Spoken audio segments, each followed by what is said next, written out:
Omasyama rabakuria bakarabashikini tarabashyatana. Oria labaya rabasyama rabakuria makasikini ratasyatana. Ore basyama rabakiria makorabasyakana rabababababa. Oria labasyama ribakiria basyakata rabakorabasekete. Oria labasyama rabakuria makasikini namanya balababa. Ori baya rabaya rabasyana rababababababababa. Oh, tutup bungkus kami semua dengan kemuliaan-Mu ya Tuhan. Jangan izinkan firman itu dicuri oleh si iblis. Tapi biarlah firman itu bertumbuh dalam hidup kami, berbuah dan menyenangkan hati-Mu ya Tuhan. Kami tahu di masa menuai ini Engkau membutuhkan banyak pengerja-pengerja, banyak orang-orang yang siap untuk Kau pakai untuk menuai jiwa-jiwa. Kami percaya di era Pentakosta yang ketiga ini Engkau setiap pakai kami ya Tuhan, bukan karena kuat dan gagah kami, tapi ada Roh Kudus yang menyertai kami, ada kuasa yang menyertai kami, ada otoritas yang menyertai kami. Dan kami percaya kuasa itulah yang akan membuat kami mengalami kemenangan demi kemenangan. Terima kasih Tuhan Yesus, terima kasih. Berikan firman-Mu atas kami. Di dalam nama Tuhan Yesus Kristus. Bersama-sama kita katakan. Sekali lagi beri tepuk tangan buat Allah kita yang dahsyat. Katakan haleluya. Silakan duduk, Tuhan Yesus memberkati saudara.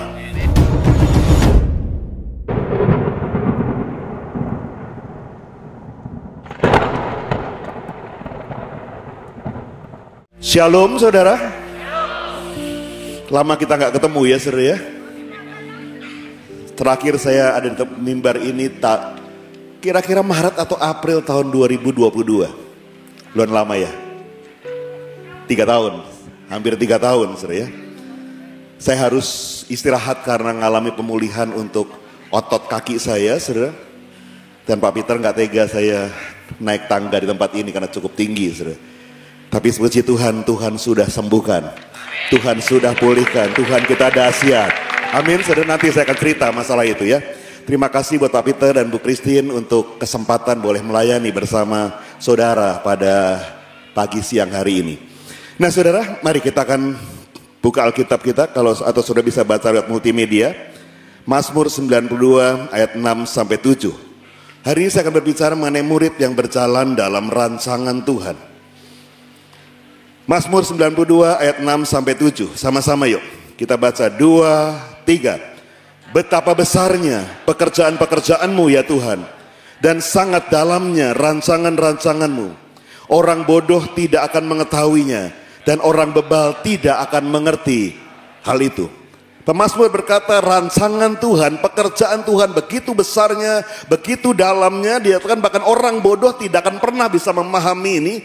Orang bodoh tidak akan mengerti perkara ini. Tapi bersyukurlah, kitab Daniel pasal yang terakhir berkata, di akhir zaman itu Tuhan akan munculkan orang-orang bijaksana. Dan orang bijaksana mengerti rencana Tuhan. Orang bijaksana mengerti rancangan Tuhan. Dan saya berdoa setiap kita yang hadir dalam ibadah pagi hari ini semua adalah orang-orang bijaksana. Yang setuju sama-sama katakan amin. Orang bodoh gak mengerti saudara. Apa yang terjadi besok, apa yang terjadi bulan depan, bagaimana situasi, keadaan, kita gak akan pernah tahu. Bahkan apa yang terjadi 5 menit di depan kita sekalipun, kita gak akan mengerti perkara itu saudara. Tapi saya mau bilang buat saudara, Tuhan kita, Allah kita, itu punya rancangan yang dahsyat buat setiap kita. Rancangan Tuhan buat saudara sama rancangan Tuhan buat saya mungkin berbeda. Rancangan buat setiap kita itu berbeda. Tapi rancangan Tuhan akan memberikan kita pada akhirnya menjadi seorang yang lebih daripada pemenang. Lebih daripada pemenang. Lebih daripada pemenang. Yang mau katakan amin. Nah hari ini saya akan bicara bagaimana seorang murid itu dibentuk dalam jalannya Tuhan, dalam rancangannya Tuhan, dan dia boleh berjalan dan step by step dalam perjalanan hidupnya dia boleh melihat bahwa Tuhan itu dahsyat, bahwa Tuhan yang kita sembah itu Tuhan yang ajaib. Ada 3 hal yang kita belajar, mudah-mudahan saya cukup waktunya, kalau enggak nanti kita akan lihat 2, mudah-mudahan 3 hal bisa dapat lah. Yang pertama saudara, apa rancangan Tuhan buat seorang murid? Yang pertama, tolong PowerPoint-nya. Sama-sama yuk kita baca judulnya. Judulnya apa? Judulnya apa? Get ready. Bersiaplah. Hal yang pertama bagi seorang murid, harus selalu dalam posisi siap. Amin. Amin. Kita baca yuk Yosua 1 ayat yang kedua. Sama-sama. 2, 3. Hambaku Musa telah mati. Sebab itu bersiaplah sekarang. Seberangilah sungai Yordan ini, engkau dan seluruh bangsa ini menuju negeri yang akan kuberikan kepada mereka, kepada orang Israel itu. Tuhan tidak beri banyak pilihan kepada Yosua. Yosua hanyalah seorang bujang yang selama ini melayani Musa. Dia tidak pernah terima perintah langsung dari Tuhan, hanya semua lewat Musa, saudara. Tapi satu saat setelah Musa meninggal, maka Tuhan berkata pada Yosua, Yosua, bersiaplah sekarang. Bersiaplah sekarang, seberangi sungai Yordan ini. Tuhan gak bilang, Yosua, coba kumpul sama penatua semua, bisa pikirkan bagaimana caranya menyeberangi sungai Yordan. Tuhan gak bilang begitu, saudara. Tuhan langsung berkata, bersiaplah sekarang. Bersiaplah sekarang, seberangi sungai Yordan. Saya percaya Yosua terkaget-kaget, saudara. Hah? Sekarang Tuhan? Nggak salah nih. Loh Tuhan, 40 tahun loh Musa bosku aja mau nyebrang-nyebrang nggak jadi-jadi loh Tuhan. Sekarang nyebrangin sungai Yordan. Tuhan, gimana kalau tahun depan Tuhan? Ini baru Tuhan, saya ini sama orang Islam mimpin mereka tuh baru Tuhan. Tuhan nggak peduli, saudara. Tuhan berkata, Yosua, sekarang seberangi sungai Yordan ini. Saudara, kita ada di era Pentakosta yang ketiga, saudara. Di depan kita ada penuaian yang terbesar dan terakhir. Target kita tahun 2033. Amin, saudara. Menyelesaikan amanat agung Tuhan Yesus. Saya mau bilang buat saudara, yang pertama ini, Tuhan Yesus bisa pakai saudara. Roh Kudus bisa pakai saudara kapanpun juga. Tiba-tiba saja rancangan Tuhan buat saudara datang. Tiba-tiba perintah buat saudara datang. Tiba-tiba rencana Tuhan buat saudara tiba. Tiba-tiba Tuhan berkata, sekarang. Lakukan ini sekarang. Lakukan ini sekarang. Dan saya mau bilang buat saudara, waktu kau taat dan lakukan apa yang Tuhan perintahkan, di sana kau akan lihat mujizat terjadi. Di sana kau akan lihat perkara dahsyat terjadi. Di sana kau akan lihat perkara yang ajaib terjadi. Yang setuju katakan. Ada seorang ibu, saudara, baru pulang lembur malam. Dia kerja di SCBD Sudirman. Suaminya nggak bisa jemput dia. Jam setengah 11 malam dia baru pulang kantor, saudara. Dia capek, lelah, dia pengen buru-buru pulang. Dia naik Transjakarta, saudara. Dia pikir saya mau duduk, saya mau istirahat. Karena setengah jam dia kurang lebih sampai ke rumahnya dia. Dia duduk, dia nyender di kaca di Transjakarta, saudara. Lalu tiba-tiba baru nyender berapa detik, saudara, teleponnya bunyi, saudara. Dia bilang dalam hati, siapa sih ini telepon, gue udah mau tidur, gue mau istirahat. Dia lihat temannya telepon. Dia angkat teleponnya. Kenapa lu? Gue lagi capek nih mau istirahat nih, lu telepon lagi. Gue di Transjakarta. Udah telanjur gue angkat. Kenapa sih? Cerita aja cepet. Temennya bilang begini, mungkin kita gak ketemu lagi. Gue mau bunuh diri. Ini pertemuan kita terakhir. Abis ini gue mau bunuh diri. Dia marah, enak aja lu. Mau bunuh diri. Lu pikir kalau bunuh diri enak lu? Masuk neraka lu, tahu gak? Dipanggang lu di neraka. Gue udah gak takut, gue udah gak peduli, gue udah gak kuat.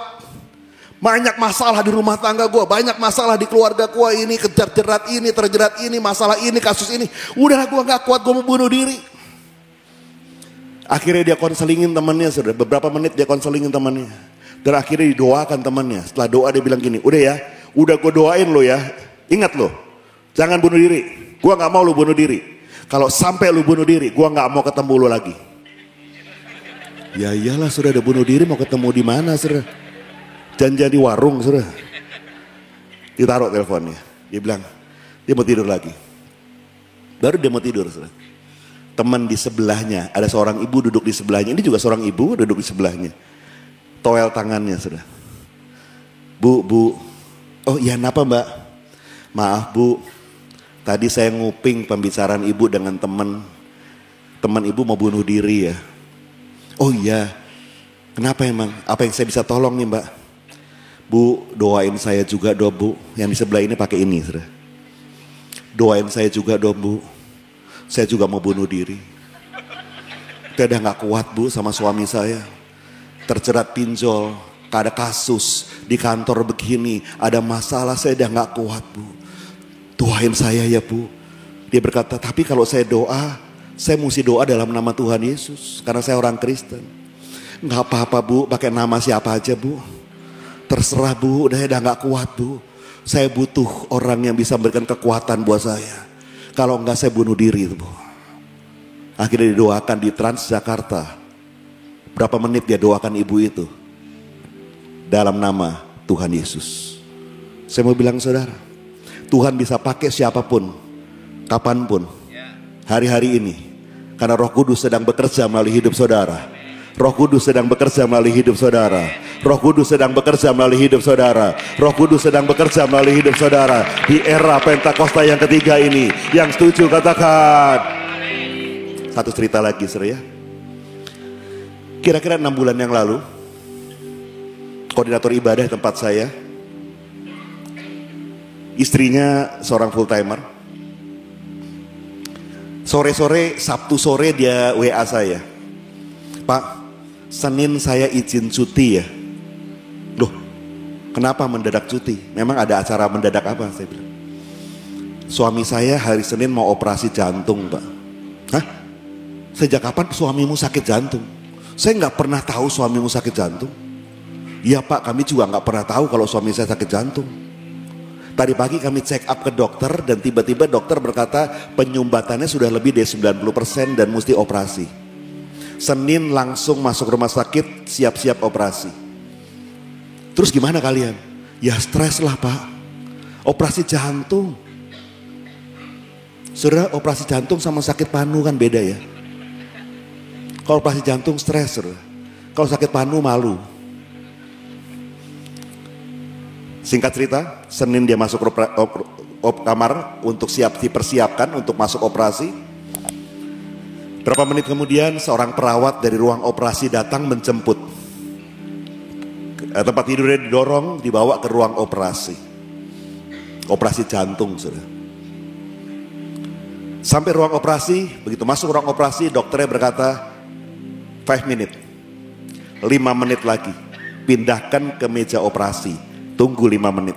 Dokternya sedang siap-siapkan alat-alat dan lain sebagainya. Lalu sementara dia sedang nunggu 5 menit, ditemani oleh perawat dari ruang operasi jantung, saudara. Tiba-tiba Tuhan bicara sama dia.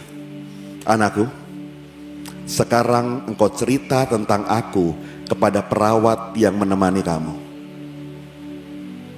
Dia bilang gini, Tuhan, nanti ya Tuhan ya, ini mau operasi jantung. Dalam hati dia bilang gini, kok ya Tuhan sempet-sempetnya gitu loh. Udah mau operasi jantung kok suruh sharing. Sharing menanti aja lah. Ini mau operasi jantung Tuhan, udah stres berat ini. Mau cerita-cerita dari mana juga gak tahu. Tapi Tuhan bilang, aku tahu kok mau operasi jantung. Jadi sekarang kamu cerita sama perawat yang di sebelah kamu itu tentang aku. Cerita apa Tuhan? Ini mau operasi jantung. Dalam hati Tuhan kok gak tahu waktu gitu ya.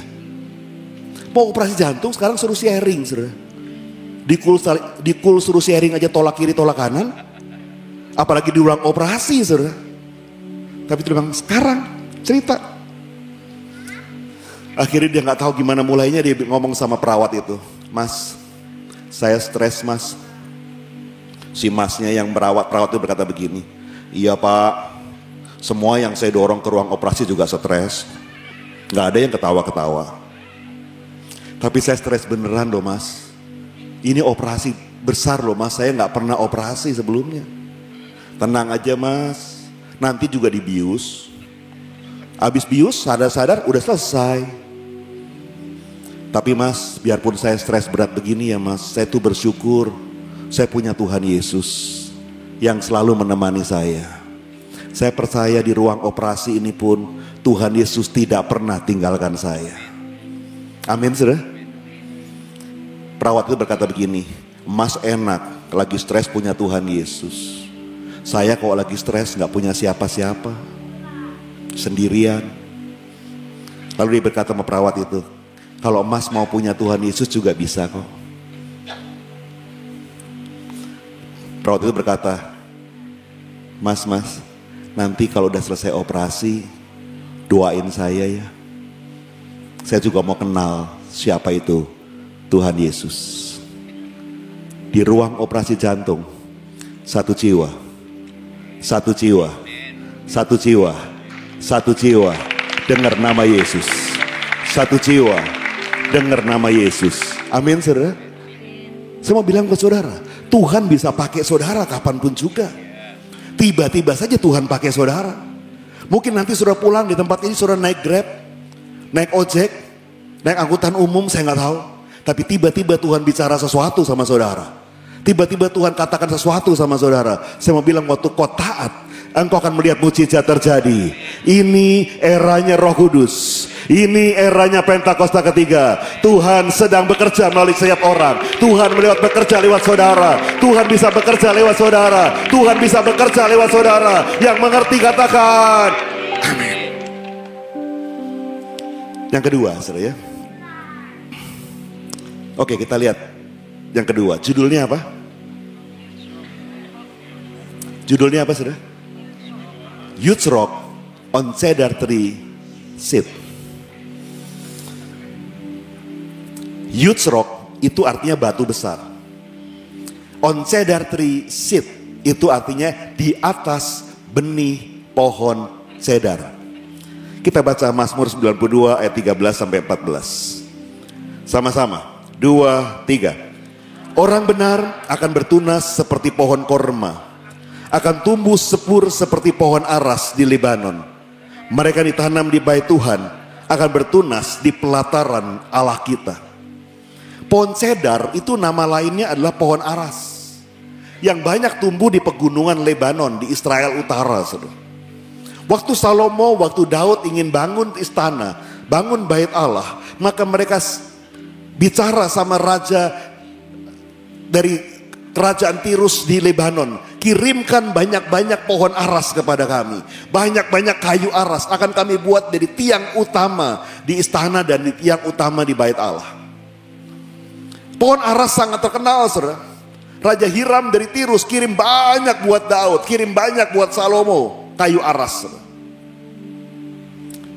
Saudara, orang-orang di Lebanon itu punya apa ya namanya ya, punya cerita di kalangan rakyat, saudara. Bahwa kalau mereka menemukan sebuah batu besar, tolong tadi PowerPoint-nya coba tunjukkan sekali lagi. Sudah lihat di PowerPoint-nya yang saya beri lingkaran putih? Kalau mereka menemukan batu besar di bawah pohon aras, maka mereka tahu pohon aras itu pasti bertumbuh sangat tinggi dan sangat besar. Kenapa, saudara? Karena ada kebiasaan pada orang-orang di Lebanon sana, kalau mereka menanam pohon aras, maka di atas benih pohon aras mereka taruh sebuah batu besar. Dulu saya pikir batunya paling sekepal tangan saya, tapi rupanya batunya sebesar speaker ini, saudara. Ditaruh di atas pohon aras, benih pohon aras. Tujuannya apa? Supaya waktu pohon aras ini mau bertumbuh, tiba-tiba kena batu, saudara. Dan membuat dia sulit bertumbuh. Tapi tanpa dia sadari, pada saat dia sulit bertumbuh ke atas, akar-akar dari pohon aras itu mulai bertumbuh masuk ke dalam tanah. Untuk mencari makan dan mencari minum. Makin dalam, bisa mencapai 30 meter ke dalam tanah. Akar itu makin kuat.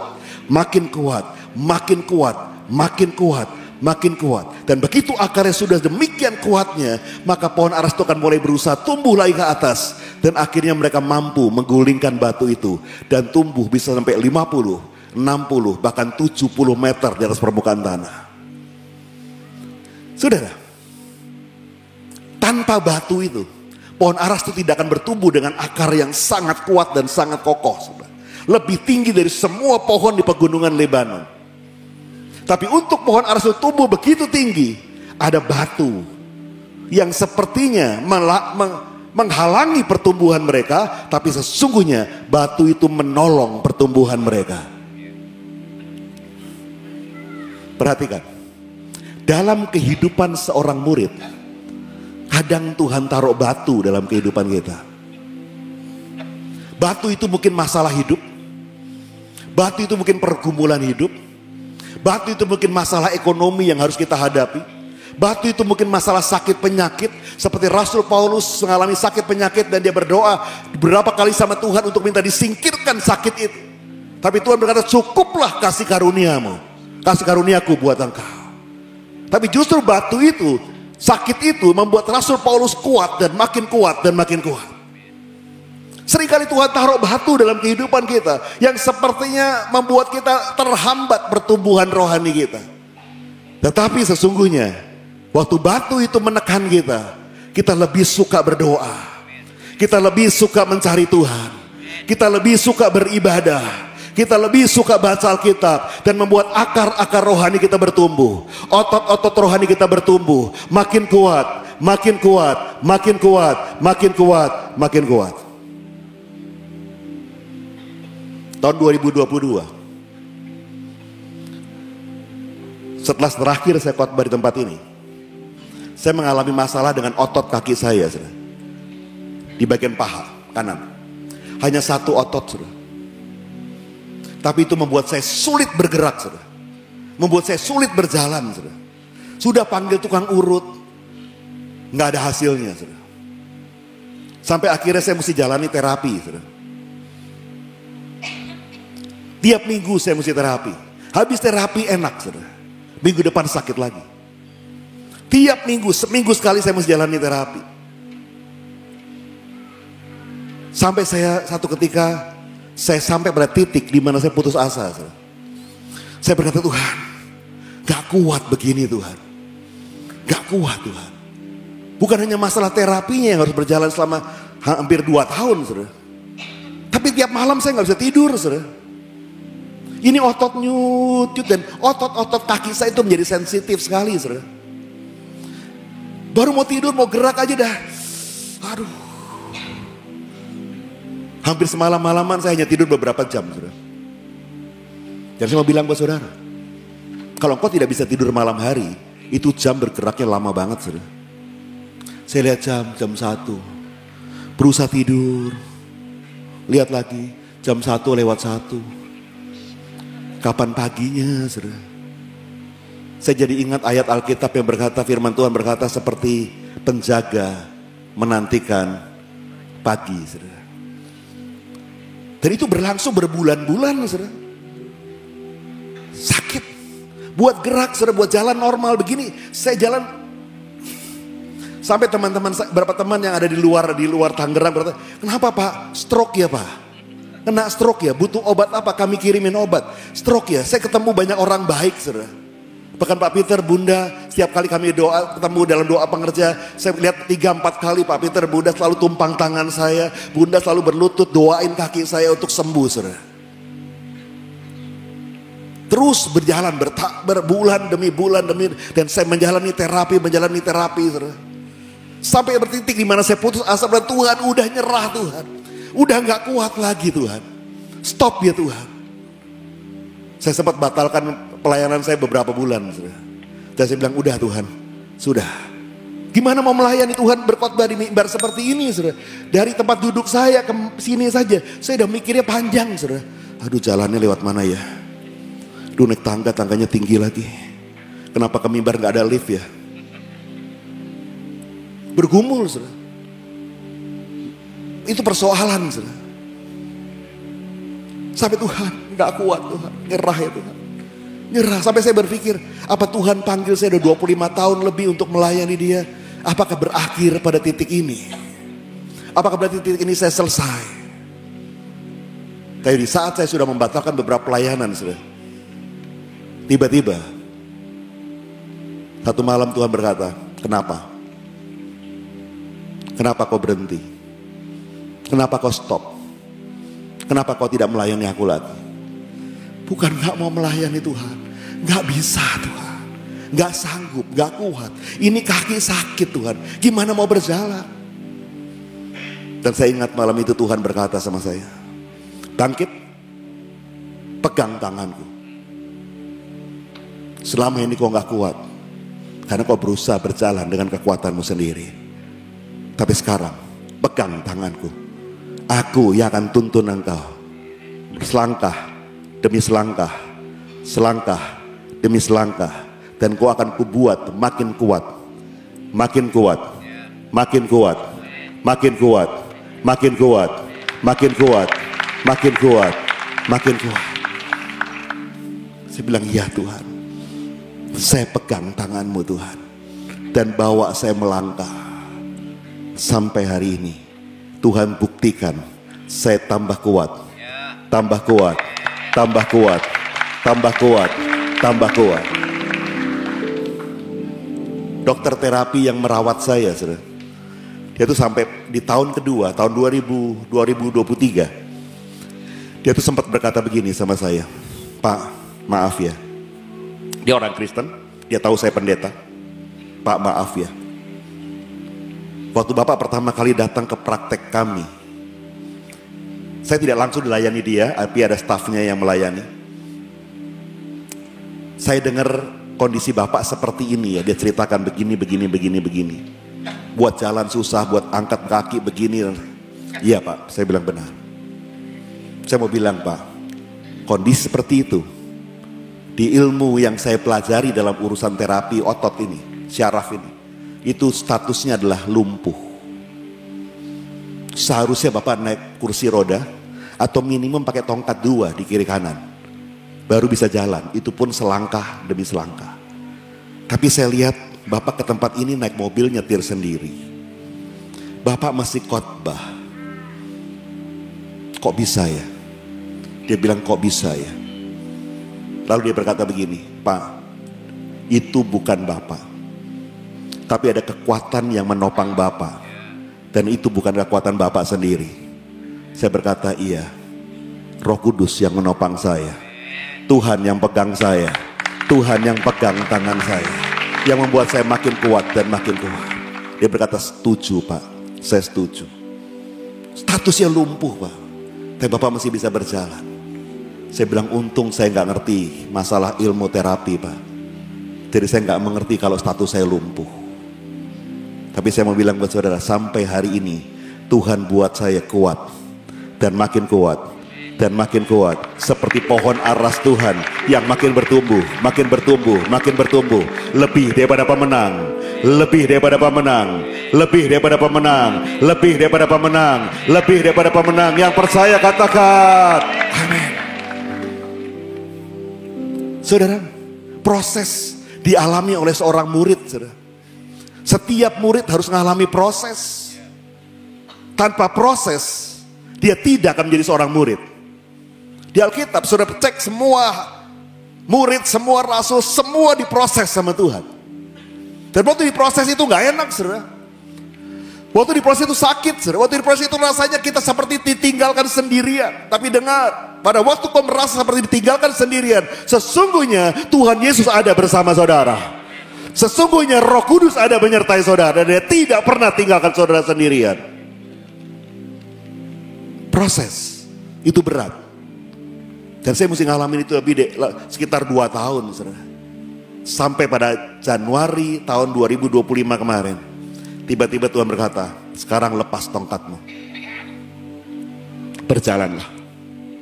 Bisa ya Tuhan? Bisa. Nanti kalau jatuh gimana Tuhan? Enggak, berjalan. Dan kebaktian awal tahun di tempat saya mengembalakan, saya taruh tongkat di mobil, saya keluar, saya jalan. Pengerja bilang, Pak, tongkatnya ketinggalan Pak. Saya bilang enggak, karena Tuhan bilang tahun 2025 saya mesti jalan tanpa tongkat. Saya sanggup, karena Tuhan yang memberikan kemenangan. Karena kita punya Tuhan yang memberikan kemenangan. Karena kita punya Tuhan yang memberikan kemenangan. Yang percaya katakan. Saya nggak tahu keadaan saudara, tapi proses itu harus dialami oleh setiap murid. Mungkin ada saudara yang hari-hari ini juga mengalami seperti apa yang saya alami dalam hal yang berbeda, saudara. Mungkin saudara juga sedang mengalami titik di mana saudara rasanya mau nyerah sama Tuhan. Rasanya saudara nggak kuat lagi. Rasanya saudara bilang, Tuhan, stop Tuhan, sudah nggak kuat. Kalau ada di antara saudara yang seperti itu, saya mau bilang buat saudara, Tuhan Yesus ada bersama saudara. Tuhan Yesus ada bersama saudara. Tuhan Yesus ada bersama saudara. Dan dia tidak pernah tinggalkan saudara. Dia tidak pernah tinggalkan saudara. Yang setuju sama-sama katakan Yang ketiga, yang terakhir, saya punya waktu 4 menit. Yang ketiga, judulnya apa saudara? No turning back. Dalam 1 Raja-Raja 19 ada kisah mengenai Elisa. Suatu ketika Elia ketemu sama Elisa dan Elia berkata, Elisa ikut aku. Elisa berkata, siap bos. Elisa sedang membajak tanah dengan alat bajak dan sepasang lembu. Lalu apa yang dikerjakan Elisa? Elisa potong lembu-lembunya. Dia hancurkan alat bajaknya, dijadikan kayu api untuk memasak lembu-lembu itu. Lalu setelah itu mereka makan bersama. Dan setelah makan bersama Elisa berkata, sekarang saya siap ikutkan kau. Saudara, apa yang dikerjakan Elisa? Elisa tahu ikut Elia itu gak gampang. Elia itu bukan nabi yang gampangan, saudara. Ratusan nabi Baal dia bantai sendiri, saudara. Ini Elia, saudara. Nabi yang keras kepala, saudara. Raja Ahab dilawan sama dia. Dan Elisa tahu ikut Elia itu aduh berat. Tapi Elisa punya prinsip. Kalau aku memutuskan untuk ikut sama Elia, no turning back. Kalaupun aku mau pulang, kembali kehidupanku yang lama, aku sudah gak punya lembu, aku udah gak punya alat bajak, mau ngapain? Sekali ikut Elia, selama-lamanya ikut Elia. Seorang murid Yesus harus punya satu prinsip. Sekali Yesus, selama-lamanya ikut Yesus. Sekali Yesus, selama-lamanya ikut Yesus. Sekali Yesus, selama-lamanya ikut Yesus. Masalah ada, tantangan ada. Petrus sempat dibentak sama Tuhan Yesus. Iblis lo. Ngambek gak Petrus? Ngambek, saudara. Dia keluar. Enak aja gue dibilang iblis lo. Tapi berapa lama? Yudas ngambek keluar bunuh diri. Petrus ngambek keluar. Beberapa saat kemudian dia masuk lagi. Banyak tantangan tuh ikut Yesus. Tuhan gak nyari murid yang gampang ngambek. Tuhan gak nyari murid yang putus asa. Tuhan gak nyari murid yang gampang nyerah. Tapi Tuhan nyari murid yang rela dibentuk oleh dia. Dan sekali ikut Yesus, selama-lamanya ikut Yesus. Yang setuju sama-sama katakan amin. 3 hal kita belajar tentang murid. Yang pertama apa? Get ready. Yang kedua, Youth Rock on Cedar Tree sit. Menanglah lawan setiap batu yang menindih saudara. Keluar lebih daripada seorang pemenang. Yang ketiga, no turning back. Yuk kita bangkit berdiri sama-sama.